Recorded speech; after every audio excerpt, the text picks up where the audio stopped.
Hello, everyone, and welcome back to Let's Write an Adventure, our ongoing live stream where we are creating our own custom campaign, complete with a totally original domain of dread in real time, so that you can see all the pieces and parts that go into that process. Uh, Today, we are continuing on building out some of the little mini adventures that the characters will go through while they investigate, searching for the artifact that will allow them to escape this domain of dread. And so, if you're just joining us for the first time, let me give you a quick little summary to get caught up here. We are we are creating a campaign in which the characters have entered into this custom domain of dread. We have figured out how they get there through a portal via the Blood Moon. We've talked a little bit about what might draw them into the adventure and what might get them to willingly go into this domain of dread. We've created the town in which they'll start, a place we're calling Darkport, which is a shanty town on the edge of an inland sea that now fills a basin that was once home to a massive and thriving empire that now lies in ruins.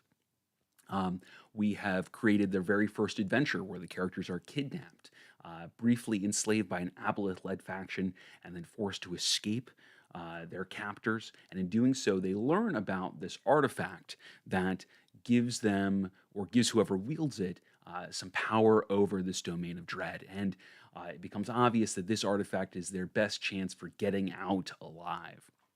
And so, right now, we're working on the part of the adventure where the characters have escaped their captivity and they are now getting proactive. They're starting to go out into the world and look for this artifact all on their own.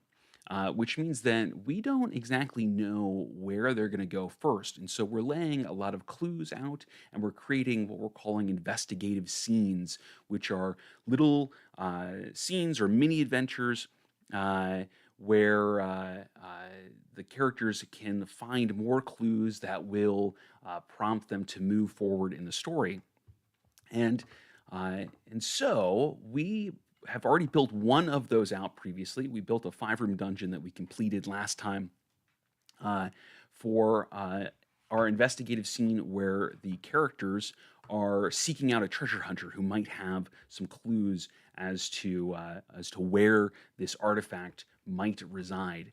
And so, with your input last time, we decided that this time we're going to work on another one of the sections, one that we'd brainstormed previously called that we're calling the Ghost Ship Castle.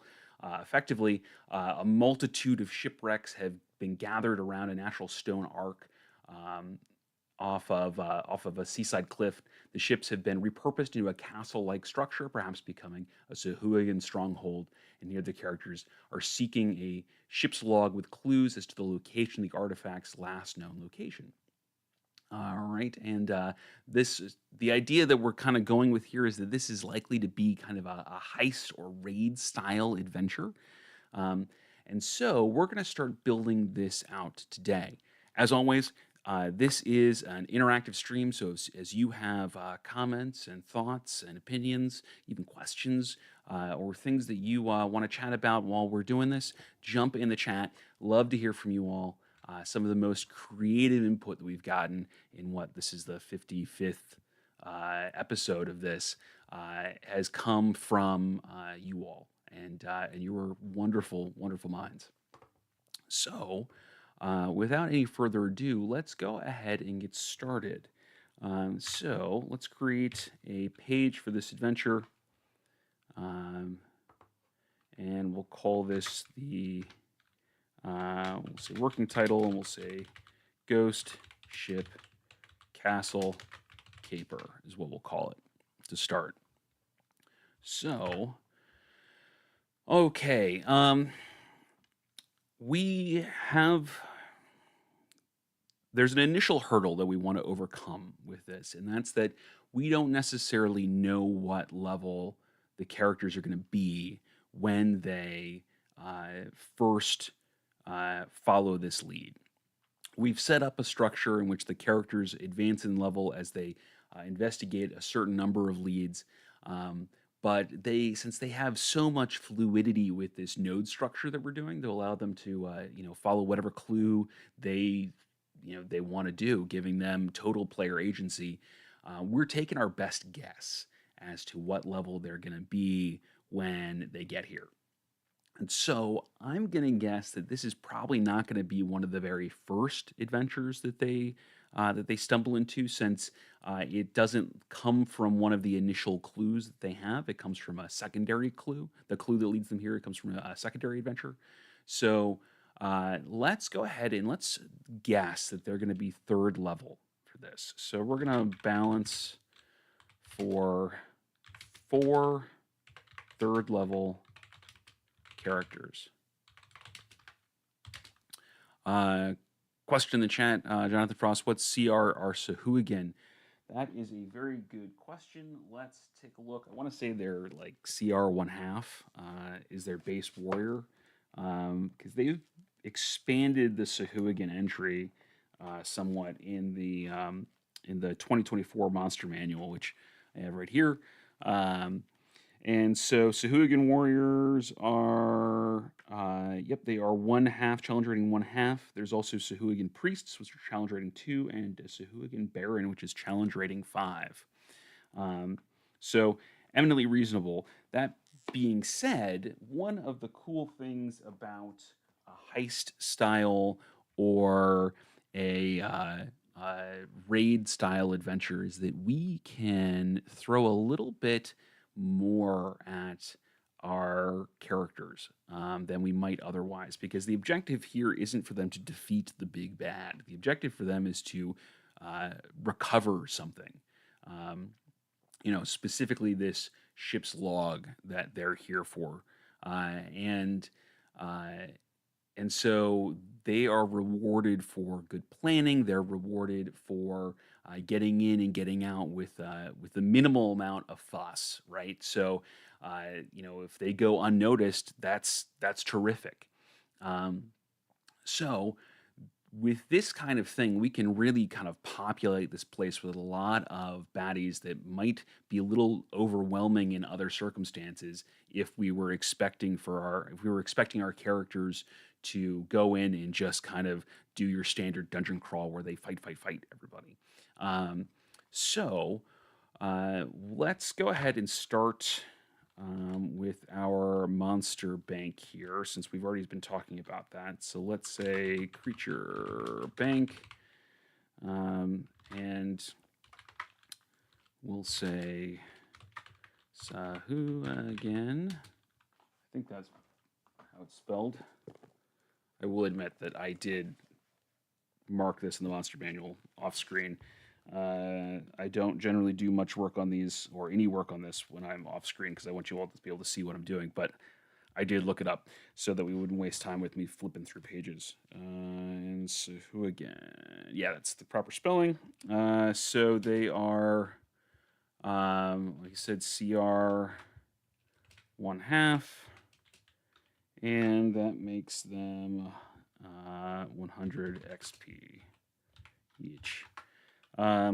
Since we want to have some variation in there, let's go ahead and list the other Sahuagin variants as well, just so we have a frame of reference, and then we'll figure out kind of what our our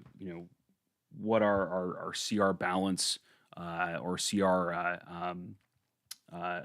bank is that we can spend, or our XP bank that we can spend on CR. That's what the term I'm looking for there. So Sahuagin priest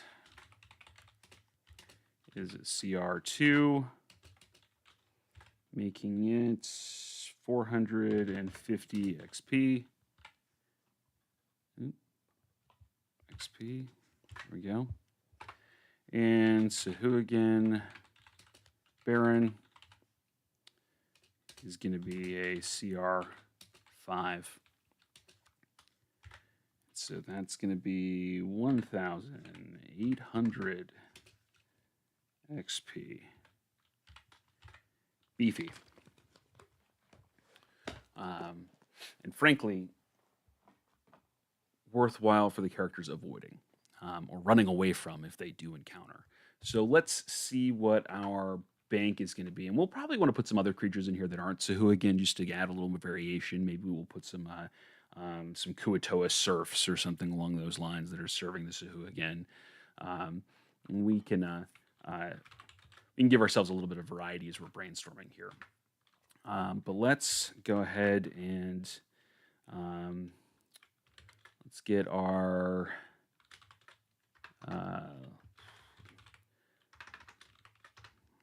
we call this encounter difficulty bank. Okay. And we'll say low, and just pulling out the Dungeon Master's Guide. Some of this is kind of rote. We've done this before, and you guys have seen me do this kind of stuff on the channel, but it's using the same techniques that we always use, just in a slightly different way, right? So we're less worried about combat and counterbalance in this, although we certainly want to give ourselves that information so that we don't venture too high or low if we can avoid it, or at least we're aware if we venture too high or too low. So third level characters low, 4 of them. So that's 150 XP per character. So that's what, 600 XP. Medium is, or moderate they call it, but we'll call it medium, is 225 XP per character. So 225 is 450 for 2. So we're looking at 900 for the group. And hard is going to be 400 per character. So we're looking at, hey, look at that. Just shy of a Sahuagin Baron.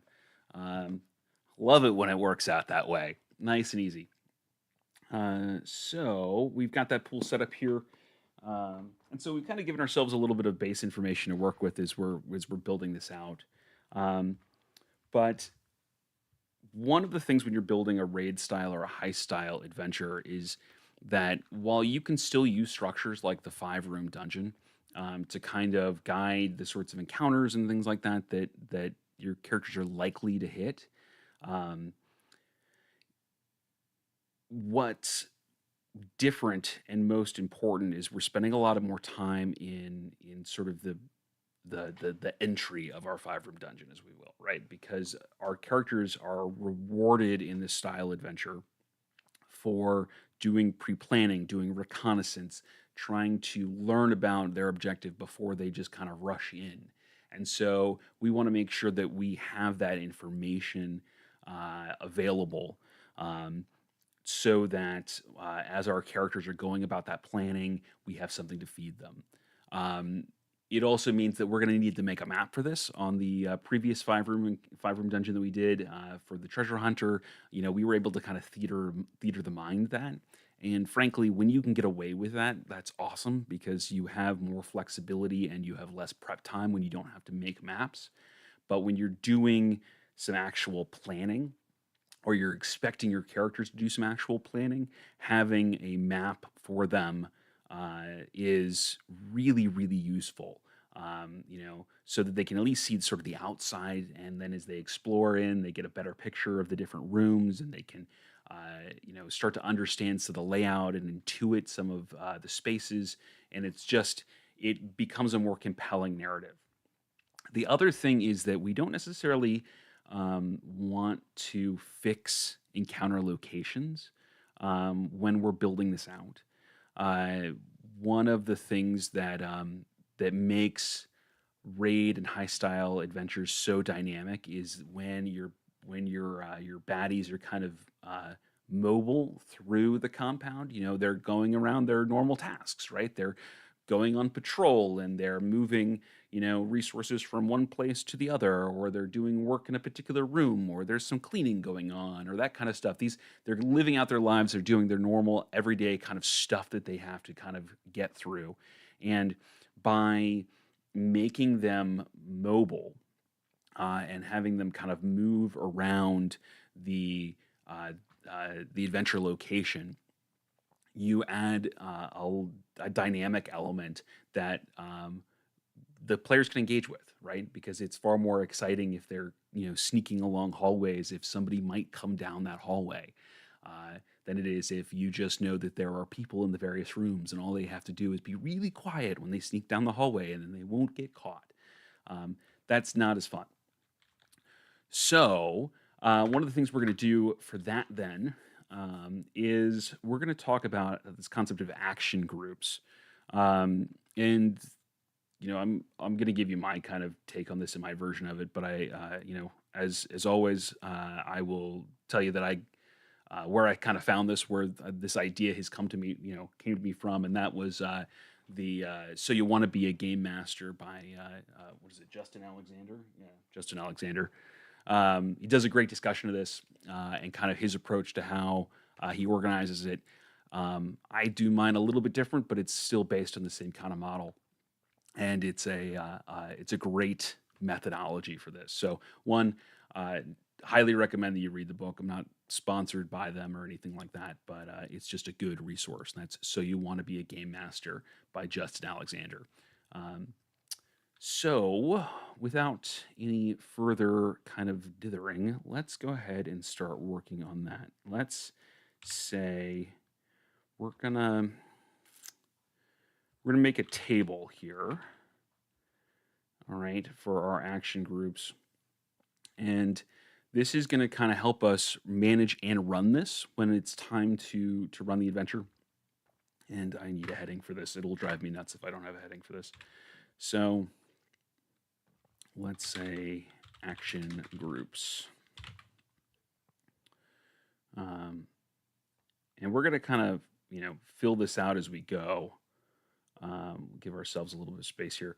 We're going to say the first column is area, and this is where this action group is initially located. Where are they going to start when the characters arrive? And yes, it is dynamic, and yes, we won't, necessarily know, but this is sort of to give ourselves you know, this is where they're most likely to be when we begin the adventure. So we're just going to the area, and then we're going to say the group,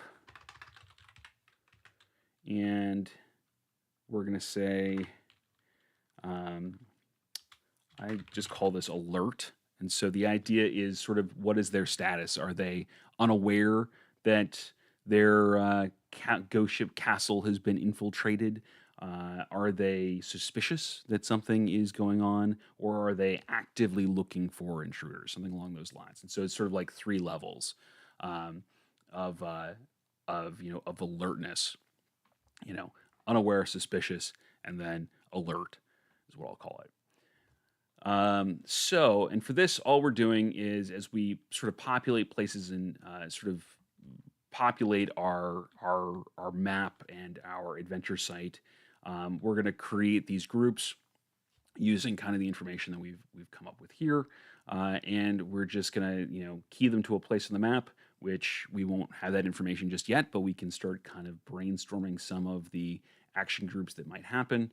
And we're going to give them, what their composition is, and then maybe kind of what they're doing to start as we fill this out. Um, that will expand potentially exponentially just as we build this out. And then we're also going to come up with locations and general features as well, just like we would for any other adventure, any other dungeon. PBD and locations. We might even just call this keyed locations because there's likely to be a lot of little spaces on our map here that may not necessarily be terribly important. Um, you know, call it whatever we want. So cool. So our next steps are kind of to start brainstorming what this, what is the composition of this ghost ship castle? What are the rooms like? Where kind of locations are we going to have? What's the vibe of this place? Um, we can here again start using some of that 5 room dungeon methodology if we want to do that. Um, and in fact, we might start applying that just to give ourselves a little bit of structure. Um, what we can say here is, and this is a kind of a different use of the 5 room dungeon where we're thinking of it more along the lines of 5 scenes. And so what we can say is heading, we'll say, um, we'll call it heist planning, but it could be raid planning. You know, the difference between the two is that, heist, you're sneaking in and stealing something. A raid, you're, blowing in the doors and going in and taking something. It's really just a different, slightly different approaches to the same methodology or the same objective. Slightly different methodology to the same objective. And so we're gonna call this heist planning, but it works either way. And so this is think of this as our entry for our 5 room dungeon, right? Um, this is this is where the characters are entering into the adventure. They're doing all the kind of research and planning and figuring out how they're going to go about this. And so we're going to be building kind of that out with some of the information that they can have up front, like, are there guard patrols? How many entrances are there? What's the surveillance like?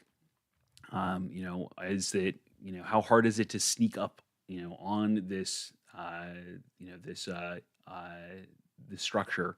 You know, for example, if this was, say, like a castle out in a more traditional setting, out in a field, they would probably have the trees cleared for several hundred feet around the castle so that it made it easier for sentries to see what might be approaching. There would probably be defensible positions in a castle setting. For example, there, at the main gate, there might be grates to pour hot oil down on people. There might be arrow slits. There would be places where, sentries would be posted in places where sentries would be patrolling. And these are all things that the characters could find out before they actually get into the adventure itself. And so we want to kind of work on that as we go. And as I've been kind of expounding on that, that gives me a couple areas for key locations we probably need. We probably need a gatehouse. We probably need a guard post, sort of generic, right? There'll be several of these throughout the facility, but they can have the same basic information, so we only have to write them once. And I probably don't need to be numbering these because I'm going to go back and fix that later, but whatever, it's part of my process. So we've got some of that in there. If we're going to put a Baron, a Sahuagin Baron in here, which I think makes sense. TBD. Let's see here. Heading. Because there would be a leader, a lord, or some higher up person in charge of this place.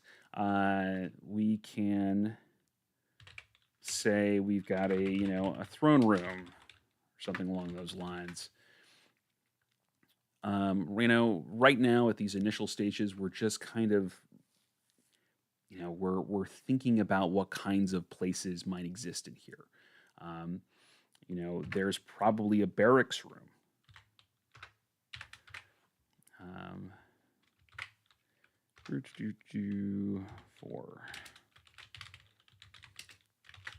Probably a barracks room where the soldiers stay. And maybe there's a mess hall attached to that. Maybe it's separate. We might say that there's, a mess hall and a kitchen. We might get into that little nitty gritty if we want, but we don't necessarily need to. It just depends on some of the action groups that we might encounter. So for example, if we decided that we wanted to have something like a kitchen in there, we wanted to delineate the kitchen in the mess hall or what have you, or maybe there are people working in the kitchen, and that's a possibility that the characters slip by there. They could be noticed by the by whomever is going through their general duties there. So let's toss that in. We might want that. We can always get rid of it later if we don't like it. Let's say kitchen, TBD. And let's give this a great haul too. I think that makes sense.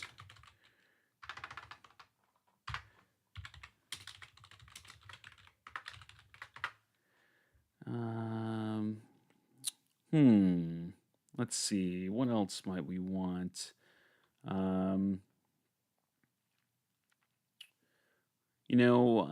We don't necessarily need things like stables, although we could have stables. Maybe they have giant seahorse mounts, things like that in there. There's probably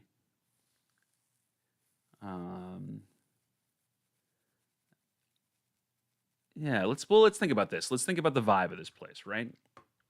So one thing that we've kind of jumped into some of our brainstorming here, but when in doubt, we can always back up and think of the vibe. So this was a series of ghost ships are ships that have been abandoned and are adrift at sea, and they're a real thing, and it's crazy.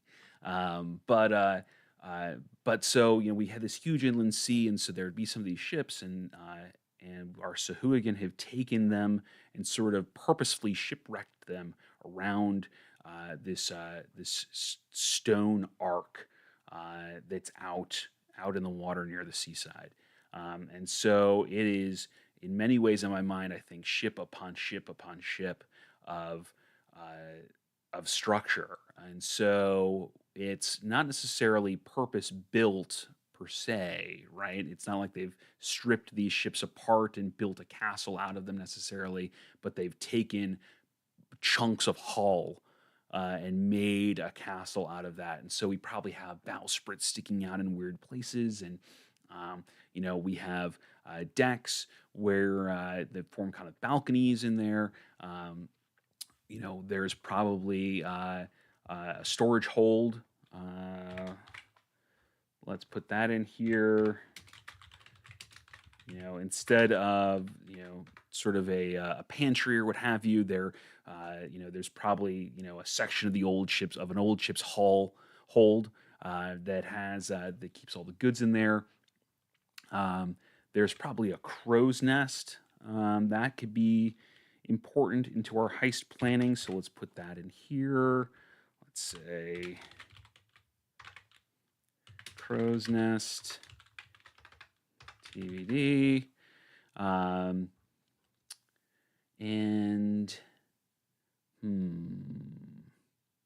then we of course have the stone arch. We've been talking a lot about the ships, but there's also that natural feature there of the stone arch. So let's put that in as one thing, and it may end up being more than one thing. It may end up being a couple different things. Stone arch, or the arc. We're going to call it an arch. Arch is better. Let's see here. Another comment in the chat here. So rigging and repurposed sails. Yeah, there probably would be. That might be kind of how you get from certain levels as well. Well, there might be stairwells or ladder wells is what we'd call them. Inside the various components of the ship. Then there might be rigging on the outside to sort of climb up certain aspects that could be really useful. Let's put that in general features. That could be really useful in heist planning. So let's say external rigging and sails. Wrong spelling of sails. There we go. That's a really good idea. I didn't even think about that, but I like that a lot. It'd certainly make it easy to, for patrols to get from one level to the next. It also might add an access point for our characters as they kind of go about learning this. They might, there might be, they might sneak aboard by climbing some of that rigging and some of those external sails, maybe. Although I'd be curious what the repurpose for the sails per se. I kind of like the idea of them being there, but what are they for? What do they do? Um, maybe kind of like a windmill kind of deal. They've been repurposed um, into a windmill. I see you're reading my mind, Jonathan. Yeah. So let's add that. Um,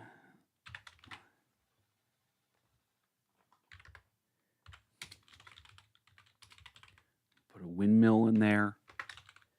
TBD. Yeah.